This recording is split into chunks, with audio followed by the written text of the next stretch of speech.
Hanya beberapa saat singkat telah berlalu antara kedatangan kultivator kecil dan kepergiannya. Rumah tua Sutao sudah pindah dari jalan ini 8 tahun lalu, jadi tidak ada yang mengenalinya lagi. Wang Lin menghela nafas. Dengan tangan di belakang, dia berjalan ke toko kelontong. Penjaga toko dengan cepat datang untuk menyambutnya. Wang Lin menunjuk ke arah Sutao. Penjaga toko, tolong bawa 2 pekerja untuk membawanya ke toko saya. Penjaga toko kelontong ragu-ragu sebentar. Penjaga toko Wang, kita bahkan tidak tahu apakah orang ini sudah mati atau hidup. Mari laporkan ini ke pejabat. Jika tidak, Anda mungkin akan mendapat banyak masalah. Wang Lin tersenyum. Jangan khawatir, temukan seseorang untuk membawanya untukku. Dengan itu, dia berbalik dan pergi. Tepat ketika Wang Lin tiba kembali di tokonya, 2 pekerja muda membawa Sutao. Wang Lin dengan santai menyerahkan mereka beberapa koin perak dan mengirim 2 pekerja muda dalam perjalanan. Jika dia tidak membantunya, Sutao tidak akan bisa hidup. Wang Lin mengeluarkan pil yang paling inferior dari tasnya yang dipegang dan mendorongnya ke mulut Sutao. Kemudian dia mengambil kendi anggur dan minum sambil menunggu Sutao bangun. Adapun kultivator kecil, dia lari panik terbang ke timur. Di pinggiran timur kota, ada sebuah kuil. Sebuah jalan yang terbuat dari batu bulat turun dari kuil. Semua ini menciptakan pemandangan yang sangat indah. Kultivator kecil itu tiba-tiba mendarat di depan pintu kuil dan berlari masuk. Beberapa pembudidaya duduk bersila di dalam kuil membuka mata mereka. Saudara Junior, kok bisa seorang manusia dapat menyebabkan Anda mengalami cedera berat seperti itu? Kultivator kecil itu mendorong orang itu. Saya perlu bertemu Tuan. Kenapa panik? Dari dalam kuil datang seorang pria parubaya. Ketika orang ini muncul, semua pembudidaya yang berkultivasi berdiri dan dengan hormat berdiri di samping. Kultivator kecil itu berlutut di tanah dan berkata, Tuan, seseorang menghancurkan roh penjaga saya dan merusak jiwa saya. Tuan, tolong balaskan dendamku. Kultivator bertelinga besar itu segera menyembuhkan kultivator kecil itu. Ceritakan apa yang terjadi. Kultivator kecil itu menghela napas dalam-dalam dan dengan cepat menceritakan apa yang telah terjadi, menambahkan banyak detail tambahan. Tak lama kultivator kecil selesai berbicara. Matanya dipenuhi dengan kebencian. Tuan, saya sudah memberitahu dia nama Anda, tapi orang ini terlalu sombong. Tuan, apapun yang terjadi, kita harus memberinya pelajaran. Kultivator bertelinga besar itu berkata, apakah Anda yakin bahwa ketika Anda melihat kultivator ini, ia tidak memiliki energi spiritual sama sekali? Seperti seorang manusia, kultivator kecil itu dengan cepat mengangguk dan berkata, ya Tuan, itu betul. Awalnya saya pikir dia hanya manusia biasa. Mata kultivator bertelinga besar mengungkapkan cahaya aneh. Ikut saya, pimpin jalan. Penanam kecil itu sangat senang dan dengan cepat memimpin pembudidaya bertelinga besar keluar dari kuil. Seorang pria parubaya tersenyum masam dan perlahan berkata, ini bukan pertama kalinya. Hal-hal semacam ini terjadi terlalu sering. Dengan kebijaksanaan Tuan, bagaimana mungkin dia tidak melihat kebohongan dalam kata-kata saudara Junior? Yang terbaik adalah kita tidak terlalu repot dengan itu. Ini bukan pertama kalinya kita menyaksikan Tuan yang mendukung saudara Junior. Bahkan metode budidaya saudara Junior berbeda dari kita. Bahkan, selama kita diam, itu baik-baik saja. Ku ingin tahu murid mana yang sekte membuat marah saudara magang Junior kali ini. Dari apa yang dia katakan, orang ini dicampur dengan manusia. Aliansi 4 sekte sangat besar dan memiliki semua jenis pembudidaya. Saya kira kultivator itu pada tahap formasi inti jika dia mampu menghancurkan roh penjaga saudara magang Junior dengan begitu mudah. Apa gunanya kita berbicara tentang ini? Dengan kedudukan master di aliansi 4 sekte, belum lagi pembudidaya formasi inti, bahkan pembudidaya nascent soul tidak akan tahan terhadap perubahan. Mereka membicarakannya sebentar, lalu terus berkultivasi. Ketika kultivator kecil itu berjalan, dia merasa sangat bangga. Dia tahu bahwa Tuan selalu menjadi yang terbaik baginya. Mungkin itu karena dia adalah murid pribadi Tuan. Karena dia kecil, setiap kali dia punya masalah, yang harus dia lakukan adalah memberitahu Tuan. Tuannya kemudian akan membawanya dan menghabisi siapapun yang dia inginkan. Memikirkan hal ini, dia diam-diam menatap tuannya dan melihat bahwa dia tidak memiliki ekspresi. Dalam ingatannya, setiap kali tuannya membawanya untuk menghabisi seseorang yang mengacaukannya, tuannya selalu memiliki ekspresi ini. Kebanggaan pada hati pembudidaya kecil meningkat. Dia mulai berjalan cepat, berharap orang itu belum lari. Saat mereka berjalan, kultivator bertelinga besar tiba-tiba berhenti. Berapa permen ini? Penjual kios menjawab, hanya 1 koin tembaga sudah cukup. Kultivator bertelinga besar tersenyum dan mengangguk. Ketika aku pertama kali bertemu denganmu, kamu berkelahi dengan sekelompok anak-anak karena permen. Mungkin Anda sudah lupa. Mata pembudidaya bertelinga besar dipenuhi dengan penyesalan. Kultivator kecil itu terkejut dan tidak bisa tidak memikirkan masa kecilnya yang pahit. Kultivator bertelinga besar menggosok kepala petani kecil itu dan berkata, ayo pergi, bawa aku ke orang itu. Ketika kultivator kecil itu melihat permen itu, pemandangan masa kecilnya terulang kembali di benaknya. Dia memutuskan memutuskan untuk menyimpannya selama sisa hidupnya karena ini adalah sesuatu yang dibeli tuannya untuk. Pada saat kultivator bertelinga besar dan kultivator kecil tiba di toko Wang Lin, sudah gelap. Su Tao terbangun dalam kabut. Ketika dia melihat Wang Lin, dia segera berlutut di tanah dengan ekspresi gembira di wajahnya. Tidak bisa mengatakan sepatah kata pun. Ekspresi Wang Lin tetap sama. Saya menyelamatkan hidup Anda untuk membayar 16 tahun komitmen Anda. Kamu boleh pergi. Su Tao melakukan koutou berbisik. Terima kasih atas kebaikan Anda. Saya akan mengingatnya selamanya. Dengan itu, dia menarik napas dalam-dalam, berdiri, dan membuka pintu untuk pergi. Tepat pada saat itu, Wang Lin mengerutkan kening dan berkata, Su Tao, kembali. Juga, jangan repot-repot menutup pintu. Tubuh Su Tao bergetar saat dia dengan cepat kembali dan memandang Wang Lin dengan ekspresi bingung. Wang Lin menyesap anggur di tangannya dan dengan jelas berkata, berdiri di samping, kami punya tamu. Ekspresi Su Tao sedikit berubah saat dia berdiri di sebelah Wang Lin.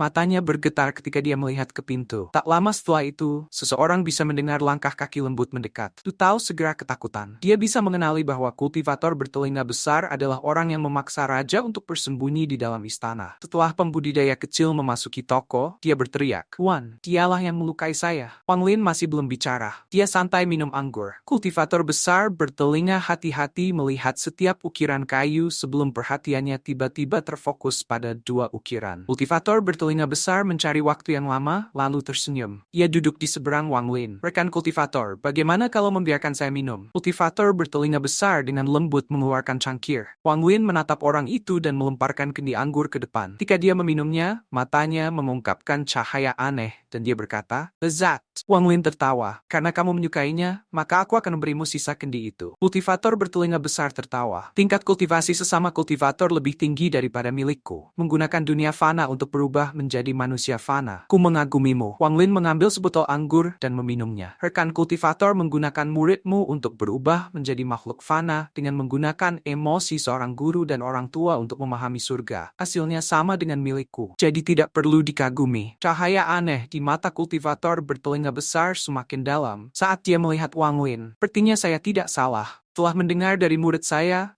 menduga bahwa ada orang lain yang berada di ranah yang sama dengan saya. Orang lain yang berusaha mencapai tahap formasi jiwa di ibu kota. Wang Lin tersenyum. Kultivator bertelinga besar samar-samar tersenyum. Rekan kultivator, bagaimana kalau kita berkompetisi dan melihat siapa di antara kita yang akan mencapai tahap formasi jiwa terlebih dahulu? Wang Lin tersenyum dan berkata, jika saya mendapatkan rasa kompetisi di hati saya tak takut bahwa saya tidak akan pernah mencapai tahap formasi jiwa dalam hidup saya. Rekan kultivator, kata-kata Anda sangat jahat. Kultivator bertelinga besar tertawa ketika dia melambaikan lengan bajunya dan menggenggam tangannya. Saya tidak berharap untuk bertemu seorang pembudidaya kaliber Anda di sini. Baik, nama saya Zhou Wutai. Aku harus memanggilmu apa? Wang Lin mengambil kendi anggur, minum, dan berkata, Wang Lin, Zhou Wutai tersenyum dan berkata, rekan kultivator Wang, Anda pasti akan mencapai tahap formasi jiwa dalam 100 tahun. Saya akan memberi selamat awal hari ini. Ekspresi Wang Lin tenang. Rekan kultivator Zhou berbicara sebelum waktunya. Dari sudut pandang saya, apakah sesama kultivator Zhou dapat mencapai tahap formasi jiwa tidak pasti. Tapi murid Anda itu pasti akan mati dalam 100 tahun. Mata Zhou Wutai menyala. Tapi dia tetap diam. Kultivator kecil itu ingin menatap Wang Lin dengan kejam. Tetapi melihat bahwa tuannya tampak sangat akrab dengannya, dia menekan amarahnya. Bahkan Su Tao merasa bahwa kata-kata Wang Lin agak terlalu banyak. Dia menjadi lebih berhati-hati. Takut bahwa kultivator bertelinga besar akan menjadi marah.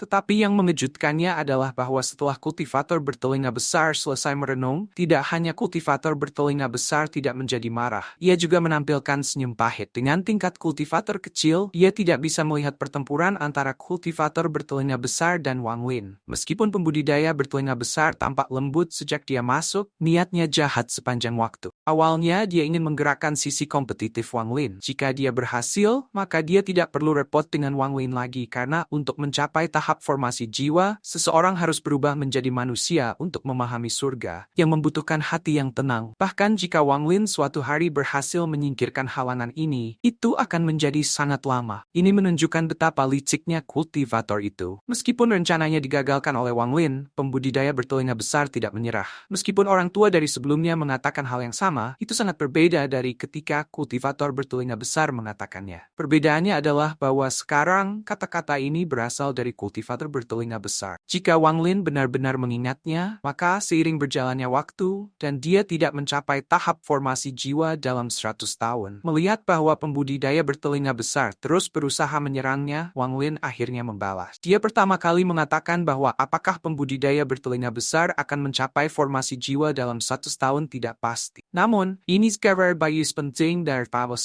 Wang Lin. Hukuman brainnya versi pembalasan dalam 100 tahun, kultivator kecil itu pasti akan mati. Satu kalimat ini menunjukkan dasar hubungan kultivator bertelinga besar dan guru murid kultivator kecil. Kultivator bertelinga besar, Zhou Wutai, berubah menjadi manusia dengan memahami hubungan tuan dan murid. Menggunakan keinginan ini untuk menggerakkan pikirannya, ia menerima seorang murid. Dia akan menggunakan cinta untuk mendidik seorang putra dan tragedi kehilangan muridnya untuk memasuki tahap formasi jiwa. Ketika ia akhirnya merasakan wilayahnya sendiri dan akan memasuki tahap formasi jiwa, itu adalah hari ketika ia akan bertindak dan secara pribadi membunuh muridnya. Jalannya tampaknya dipenuhi dengan emosi, tetapi kejam. Namun di dalam kekejaman itu ada emosi. Itu sebabnya kalimat terakhirnya adalah serangan balik yang sebenarnya. Pertama-tama, dinyatakan bahwa murid itu akan mati dalam 100 tahun, yang memunculkan batas waktu 100 tahun lagi. Kedua, itu mengungkapkan sifat kejam sejati dari kultivator bertelinga besar dan memunculkan kesedihan yang akan dia rasakan di masa depan. Pada saat yang sama, ia juga meninggalkan bekas samar di hati kultivator kecil itu. Kultivator bertelinga besar, Zhou Wutai, tersenyum pahit. Ia berkata kepada Su Tao, "Katakan pada rajamu untuk mengirimkan barang ke kuil dalam waktu 3 hari, dan aku akan membiarkan ini pergi." Dengan itu, dia memandang Wang Lin sekali lagi sebelumnya. Berbalik untuk pergi, kultivator kecil itu benar-benar terkejut dan dengan cepat mengikuti tuannya. Pada saat yang sama, dia tidak bisa tidak memikirkan kata-kata Wang Lin bahwa dia akan mati dalam 100 tahun. Memikirkan hal itu, dia tidak bisa menahan diri untuk tidak menggigil. Tidak perlu terlalu memikirkannya. Mengapa Anda menyimpan permen dan tidak memakannya? Suara kultivator bertelinga besar itu lembut. Mata kultivator kecil itu menjadi merah ketika dia menjawab. Murid telah memutuskan untuk menyimpannya selamanya. Kultivator bertelinga besar tersenyum ketika dia menggosok kepala petani kecil itu. Wang Lin duduk di dalam toko. Dia tenggelam dalam pikirannya. Saat ini, Su Tao benar-benar beku. Dia kemudian dengan hati-hati mengamati dan menemukan bahwa toko Wang Lin tidak memiliki apapun yang terjadi padanya. Ia tidak akan pernah membayangkan bahwa Wang Lin cukup kuat untuk memaksa orang yang memaksa raja bersembunyi di dalam istana, dan orang-orang abadi untuk tidak berani keluar untuk menyerah begitu saja. Harus dikatakan bahwa beberapa hari yang lalu, Yang Mulia berharap dia bisa menyerahkan Reinding untuk menyelamatkan hidupnya.